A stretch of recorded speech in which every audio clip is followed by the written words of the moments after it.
Darrick Minner is a 32-year-old featherweight who fought this past weekend at UFC Fight Night Rodriguez vs. Lemos against Shayilan Nuerdanbieke. Sportsbooks had Minner at a plus 170 underdog, and Nuerdanbieke was about a minus 210 favorite. Minner trains under former fighter James Krause at Glory MMA in Missouri. Krause's last fight was against Claudio Silva in October of 2020, but didn't retire until August of 2022 on the MMA Hour with Ariel Helwani. In the same interview, Krause spoke about betting. I see that you're very interested in the betting side of things. Like, how often do you partake in this? Oh, I bet every single card, just about every fight. Really? Yeah, absolutely. I have a Discord, like 2,000 members in it. We crushed it. Last week we destroyed it. I take over people's accounts and play for them. Like I post the losses, myself on some accounts. Like I do pretty well. I make more money gambling on MMA than I do anything else. Krause coaches multiple other UFC fighters, including Jeff Molina, David Onama, Tim Elliott, and interim flyweight champion Brandon Moreno. It makes you wonder if he's betting on his own fighters or even using some sort of insider information.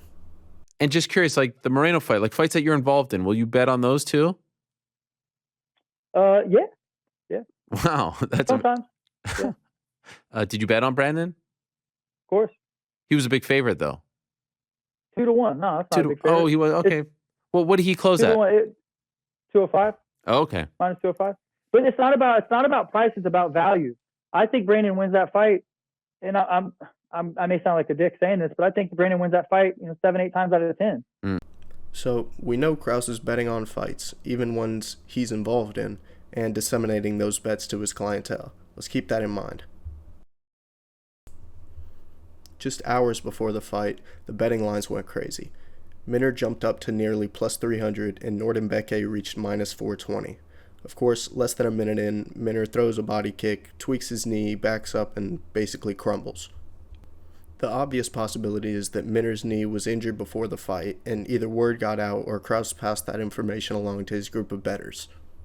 It should also be noted that 3 weeks ago, the UFC sent out an update to their athlete code of conduct, which stated that UFC fighters can no longer gamble on any UFC fight. Apparently, Krause is still doing his thing and isn't worried about getting in trouble because he's no longer a fighter. It does state in the conduct policy that in most states, these same prohibitions apply to some or all of relatives living in the same household as an athlete, or more importantly, an athlete's coaches, managers, handlers, etc. The last time a UFC fight had such a massive swing in the odds was on November 28th of 2015 when Tae-Hyun Bang fought Leo Kuntz. Bang was part of a plot to throw the fight, but the UFC noticed the huge swing in the odds and spoke with each fighter before the fight. He ended up changing his mind and won the fight by split decision, but was still sentenced to 10 months in jail in Seoul. As I'm making this video, news breaks that this fight is now officially under investigation by a US-based betting integrity firm. There was irregular betting in the lead up to the fight, betting which didn't stop when the odds became significantly worse. Apparently, ESPN reached out to Krause, but he did not reply to the request. It seems pretty clear what happened here, but we'll see what the investigation uncovers and what consequences may potentially fall on Krause. This could really be a pivotal moment in the history of MMA betting. People, And do people pay you for this? For the picks? Yep. Wow, and that's lucrative. Yep. Look at you.